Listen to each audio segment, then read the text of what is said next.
porque la educación es el camino hacia la paz.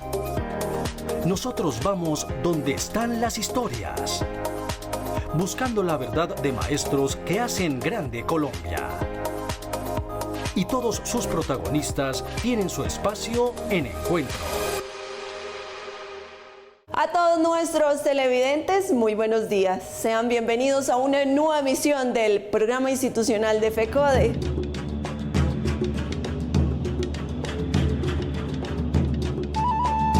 Hoy los saludamos desde el Museo Arqueológico de Bogotá, MUSA, un escenario que alberga la colección de cerámica precolombina más representativa del país, perteneciente a las culturas muisca, San Agustín, Tairona, Quimbaya, Sinú, entre otras. Así que la invitación es a no perderse el recorrido por uno de los museos más importantes, custodios de la cultura material prehispánica nacional. Soy Raquel López y a continuación un avance de lo que veremos en nuestro encuentro de hoy. Con el propósito de mejorar la aplicación de la Directiva 01 de 2022 sobre prevención de violencia sexual en entornos escolares, FECODE hizo varias solicitudes al Ministerio de Educación Nacional. Con la participación de las 34 filiales de FECODE, los días 5 y 6 de abril se desarrolló el Encuentro Nacional de Secretarios de Asuntos Pedagógicos y Directivos de los CEID. La Jurisdicción Especial para la Paz resaltó la importancia del informe entregado por la CUT sobre el genocidio al movimiento sindical. Con el compromiso firme de proteger los derechos de los niños, niñas y adolescentes, FECODE hizo varias solicitudes al Ministerio de Educación Nacional para que amplíe el enfoque y la cobertura de la Directiva 01 de 2022 que busca prevenir la violencia sexual en los entornos escolares. El pasado 17 de marzo, la Federación Colombiana de Trabajadores de la Educación FECODE le hizo un contundente llamado al Ministerio de Educación Nacional para que proceda a mejorar la redacción y aplicación de la Directiva 01 de 2022 respecto a la prevención de la violencia sexual en entornos escolares, con el fin de garantizar plenamente la protección y atención de los derechos de los niños, niñas y adolescentes.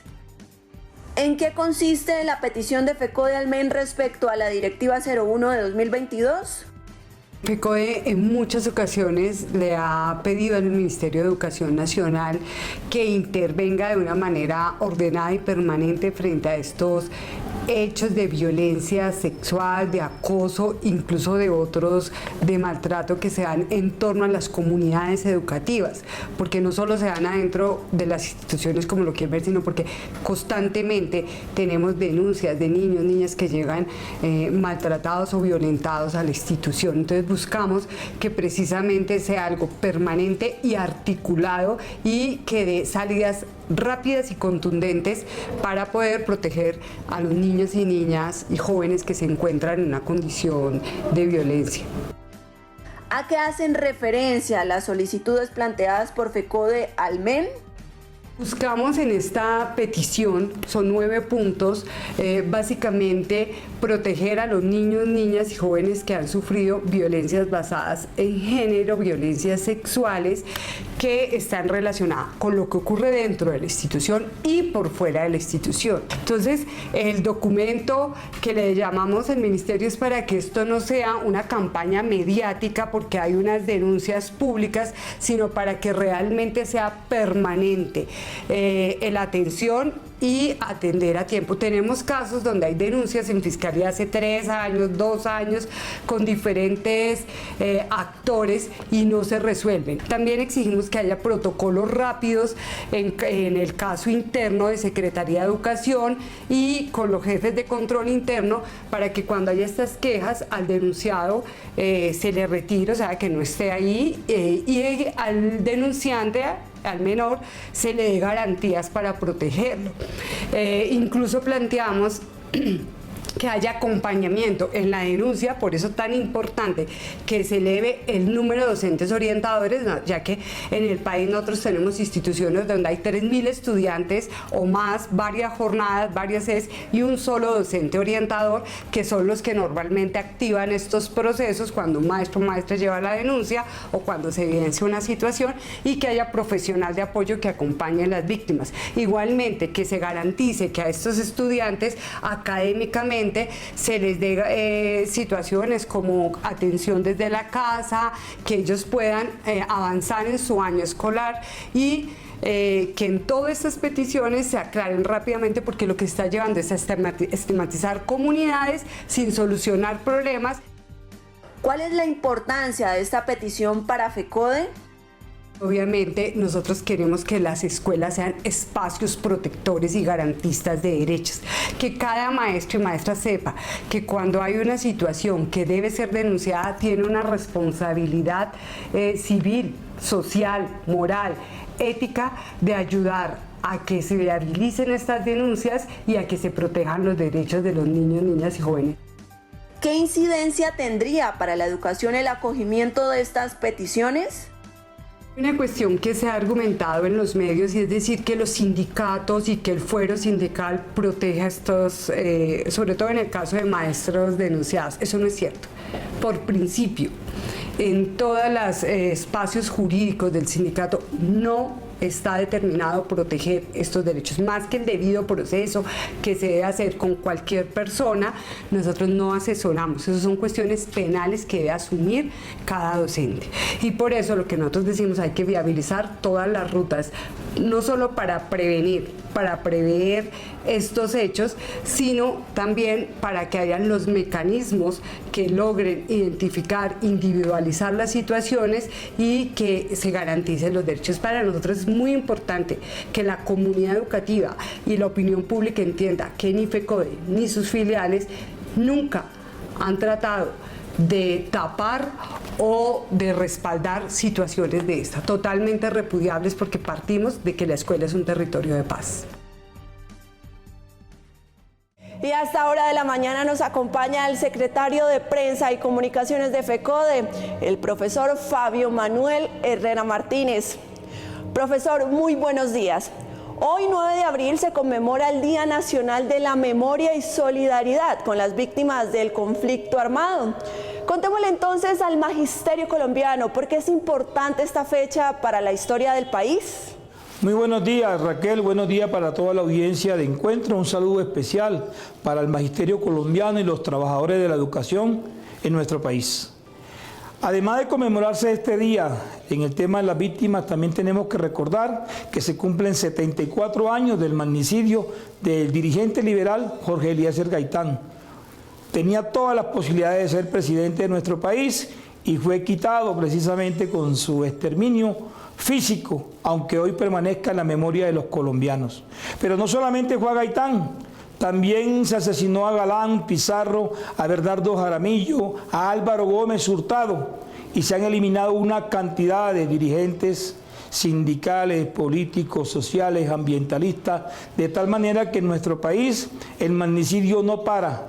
Y estamos en un momento y una coyuntura especial que requiere que revisemos precisamente quiénes son los actores intelectuales de esta cadena de magnicidio en los 74 años de sangre que lleva bañado nuestro país. Profesor Fabio, frente a este contexto que usted menciona, ¿cuál sería el llamado o la invitación a los colombianos, en especial al magisterio colombiano, de cara a las elecciones del próximo 29 de mayo? Nosotros tenemos que ser actores de paz, tenemos que ser actores de reconciliación, tenemos que encauzar nuestro país por caminos de progreso, de desarrollo. Tenemos que seguir construyendo la nación donde quepamos todos, blancos, negros, raizales, palenqueros, pobladores ancestrales. Todos tenemos un espacio aquí, ricos, pobres, trabajadores, industriales, campesinos. Entonces es el momento en que nosotros revisemos nuestra historia y repensemos cuál es el camino a seguir. Por eso estamos invitando a los colombianos que frente a la coyuntura electoral que tenemos, fortalezcamos la democracia. La democracia es el camino. Vaya, vote temprano, haga lo que le corresponda y por quien usted crea que representa sus intereses. Profesor Fabio, muchas gracias por acompañarnos esta mañana en Encuentro. Gracias a ustedes y feliz resto de semana. En el marco del Encuentro Nacional de los Responsables de las Secretarías de Asuntos Pedagógicos y de los CEIs de FECODE y sus filiales, que se desarrolló esta semana en la capital del país, se resaltó el lugar de la pedagogía y la importancia en las luchas políticas y sindicales del magisterio.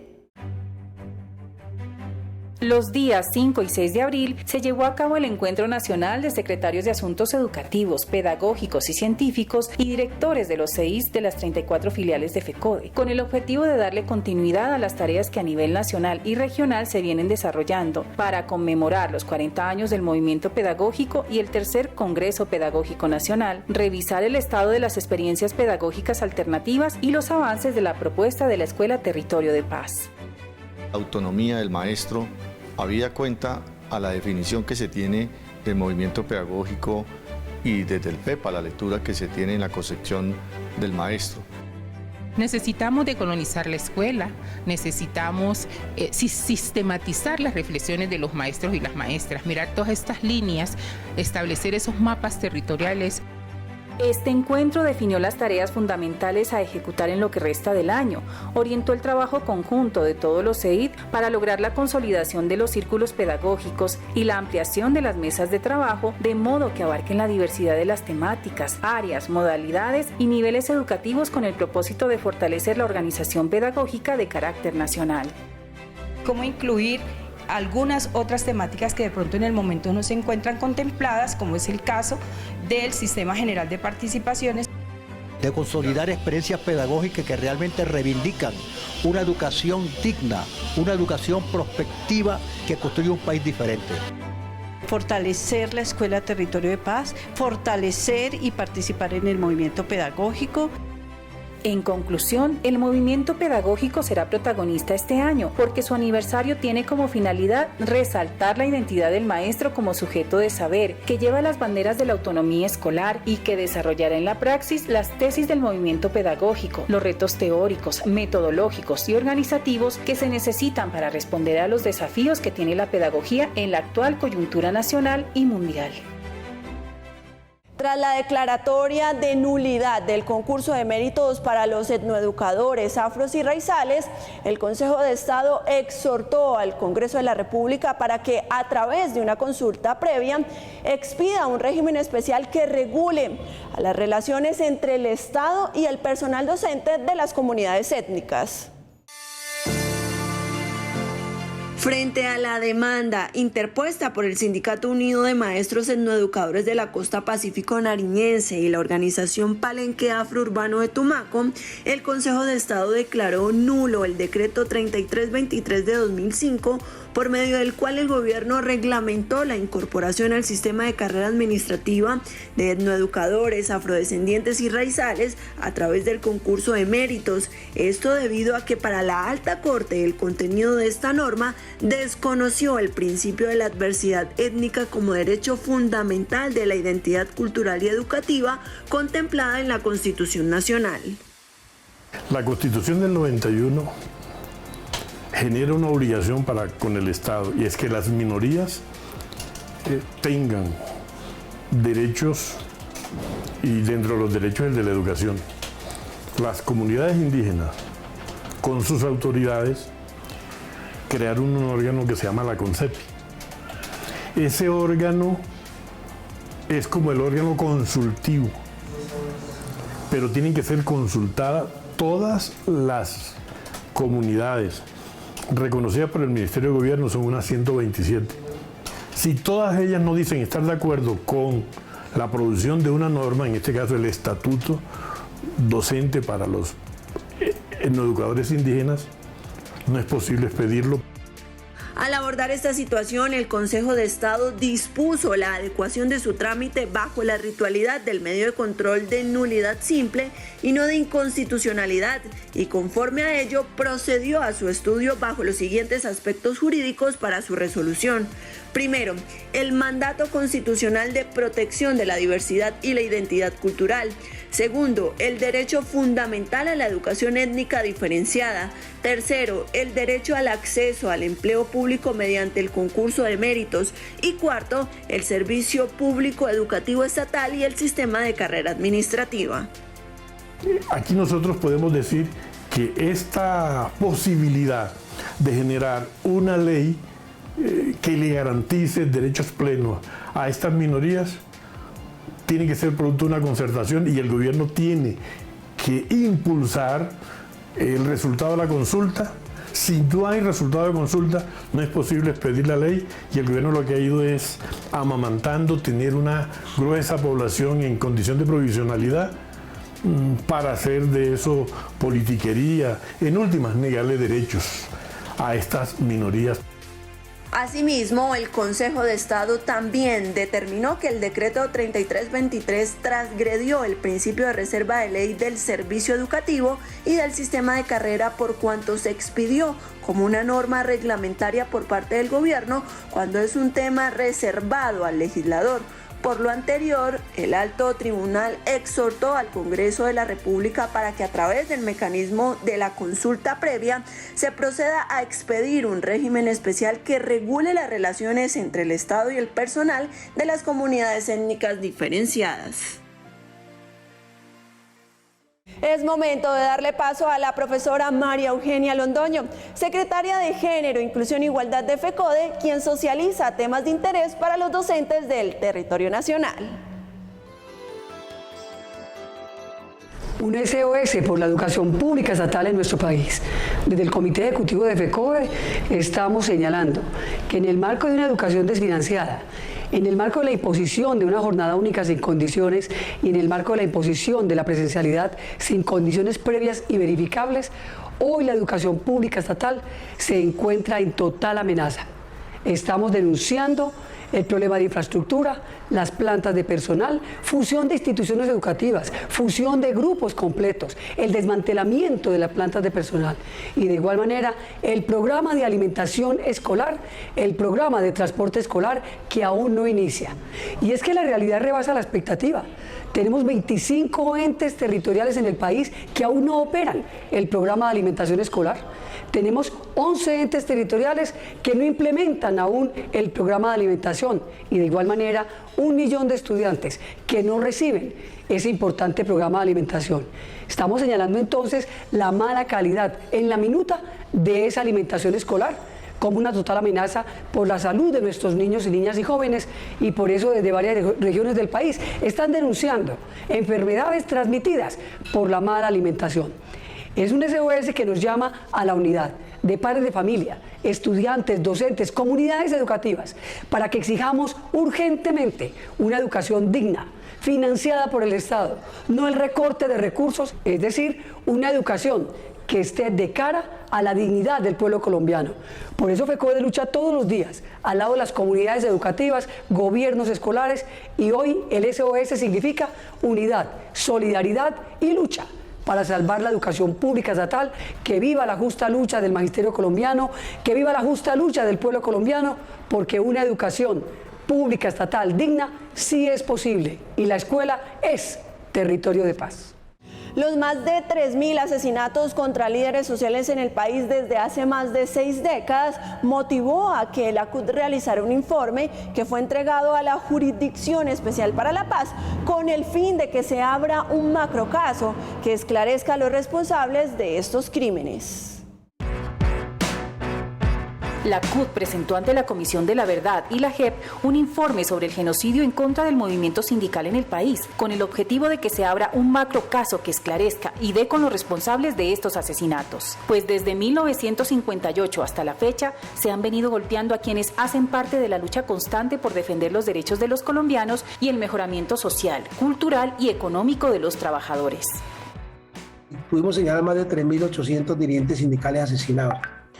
Nosotros, para el informe de la Comisión de la Jurisdicción Especial para la Paz, solamente pudimos recoger 84 casos. Mucha gente no quiso, o le da miedo, temor, por la situación de que vivieron y los señalamientos y las persecuciones, y mucha gente tuvo que irse del país. que el movimiento sindical ha sido uno de los sectores más perseguidos y victimizados. En este informe hay un reporte de aproximadamente 13.800 casos de agresiones, torturas y desapariciones, todo por estar en contra de las pretensiones de los gobiernos de querer privatizar los recursos públicos y oponerse a las políticas neoliberales que son inequitativas y solo benefician a los intereses particulares, marginando a las clases menos favorecidas. Y es así como el magisterio también ha sido víctima de señalamientos, amenazas, estigmatizaciones y hasta asesinatos en el ejercicio de luchar por defender y reclamar los derechos de la educación y dignificación de la profesión docente. Miramos nosotros los patrones de violencia sindical en el sector de la educación, cómo el profesor lo estigmatizan, lo persiguen, lo señalan y tratan de meterlo como si fuera un guerrillero por parte de los mismos gobiernos de turno. Y esto sigue lo mismo. Ustedes pueden ver que en este momento el mismo gobierno de turno ha venido señalando a todos los compañeros de FECODE, dándoles de doctrinadores, o sea, situaciones que les coloca como un hilo en el pecho que se busca vivo o muerto. La violencia sistemática ejercida contra líderes sindicales, sociales, defensores de derechos humanos y ambientales es el reflejo de la ausencia de políticas de los gobiernos de turno para la consecución de una paz definitiva, pues prima otro tipo de intereses. Es así como a través de patrones de violencia ejercidos por el mismo Estado han impactado a las familias psicológica y emocionalmente. Por ello, a través de este informe se busca que haya justicia, reparación, no repetición y sanciones para que no queden en la impunidad los más de 3.000 asesinatos cometidos en contra del movimiento sindical. La semana pasada, la Autoridad Nacional de Licencias Ambientales, ANLA, le dio luz verde a Ecopetrol para que adelante un piloto de fracking en Puerto Wilches, Santander. Una decisión que ha sido rechazada por varias organizaciones por el enorme impacto ambiental que trae consigo este tipo de proyectos. Mientras en países como Alemania, Francia, Canadá, España, Argentina y Suiza prohibieron el fracking por los múltiples daños que causa al medio ambiente, la salud y las comunidades, en Colombia, el segundo país más diverso del mundo, el gobierno, a través de la Autoridad Nacional de Licencias Ambientales, por medio de la resolución 00648 del 25 de marzo del presente año, otorgó la licencia ambiental a Ecopetrol para el proyecto piloto Calé en Puerto Wilches, Santander, con la finalidad de realizar exploración no convencional con fracturamiento hidráulico o fracking. El fracking es el fracturamiento hidráulico, es la fractura que se hace la roca a gran profundidad para sacar el petróleo que hay, pero para esto efectivamente utilizan miles de litros de agua, una gran cantidad de agua que junto con arena y unos químicos, que algunos son radioactivos, lo que hacen es fracturar la roca y por esa presión sacar el crudo o el gas. Frente a esto, se puede decir que el enorme impacto que esta prueba piloto Calé puede generar en Puerto Wilches es irreversible, teniendo en cuenta que este municipio del departamento de Santander es el que más fuentes hídricas tiene entre ciénagas y humedales, y uno de los más importantes recursos hídricos es el río Magdalena, que es la fuente de sustento para miles de familias campesinas que viven de la pesca y la agricultura. Pero si se lleva a cabo esta práctica que genera grandes daños como explosión y rupturas en las capas subterráneas, contaminación y sequía en los acuíferos, daños irreversibles en flora, fauna, aire y la afectación directa en la calidad de vida de las comunidades. Pueden tener unas implicaciones muy grandes en la salud de las comunidades si llegan a tener algún contacto, si se contaminan, por ejemplo, las fuentes de agua que las comunidades pues necesitan y requieren para el uso diario. Y esto algunos estudios han mostrado que son cancerígenos. Y en este sentido, organizaciones de derechos humanos, junto con la Alianza Colombiana Libre de Fracking, presentaron esta semana una acción de tutela contra el Ministerio del Interior, la Autoridad Nacional de Licencias Ambientales y Ecopetrol. Todo porque vulneraron el derecho a la consulta previa, libre e informada de los territorios, quienes manifiestan que la comunidad no vive de la industria petrolera y que las actividades para el sustento están ligadas a los recursos que el mismo territorio les ofrece: agua, pesca y agricultura. Por ello se espera la suspensión de esta licencia ambiental otorgada. Y antes de irnos, el profesor William Velandia Puerto, presidente de la Federación Colombiana de Trabajadores de la Educación, editorializa nuestro encuentro de hoy. El reconocimiento y el saludo a los maestros y maestras del país, a nuestras comunidades educativas.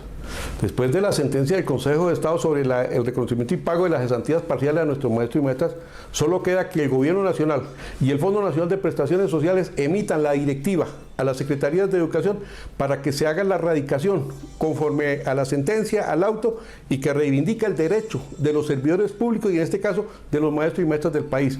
Cesantías parciales que necesitan para la educación, se necesitan para la vivienda y que hacen parte de ese reconocimiento las prestaciones al derecho que tenemos los maestros y maestras y que son recursos que anualmente tienen que depositarse en esa bolsa que llama sistema del Fondo Nacional de Prestaciones Sociales del Magisterio, esa cuenta especial para que se garantice ese pago. De igual manera, en el tema de acuerdos, nosotros seguimos insistiendo al gobierno se cumpla lo que se firmó en la mesa del 6 de agosto del año 2021. Se expidieron los decretos de salarios, se pagaron los intereses a las cesantías, pero tiene que materializarse el cumplimiento de los acuerdos como se firmó y como dice la señora ministra, hay que honrar la palabra. El tema del cronograma del curso de los 8.000, ya era hora de que se hubiera despedido, estuviera en la dinámica del funcionamiento del proceso que garantiza este derecho de 8.000 maestros y maestras en el país.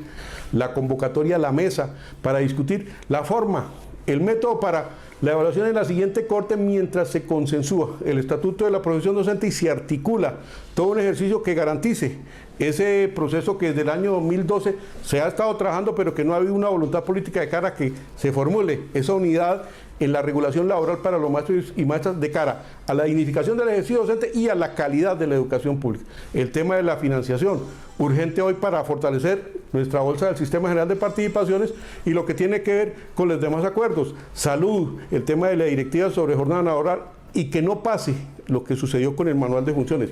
Se hubo la discusión en la mesa, se hizo el consenso entre las partes, pero luego nos expiden de manera unilateral un texto que no corresponde a lo discutido en la mesa. Ese es el llamado respetuoso pero firme que le hacemos al Gobierno Nacional para que cumpla lo que se firmó en la mesa de negociación. Y de la mano de eso va también el derecho al reconocimiento de las prestaciones de los servidores públicos, el tema de las pensiones. No es posible que hoy, a través de esa discusión que hay en las fórmulas que tienen que definir las pensiones de los servidores públicos, se dilate un ejercicio que va a ese fortalecimiento de los fondos privados en un derecho que tiene que ser garante de esas posibilidades de un ingreso que permita una vejez decente. Hacemos un ahorro de vida para que se tenga esa posibilidad de una vida decente y en consecuencia que se respete el sistema prestacional de los servidores públicos, de los maestros, de todos aquellos que en ellos depositamos la esperanza para una, como lo hemos dicho, una vejez digna. Y no podemos despedirnos sin antes felicitar a la institución educativa departamental Carmen de Carupa en el departamento de Cundinamarca por sus 50 años de vida académica. Y recuerden que toda la información institucional la encuentran en la página web www.fecode.edu.co y en nuestras redes sociales. No olviden que en nuestro canal de YouTube también pueden ubicar todas las emisiones semanales de Encuentro. A ustedes gracias por su sintonía y nos reencontramos el próximo sábado a las 7 de la mañana por Teleantioquia. Feliz día y feliz fin de semana.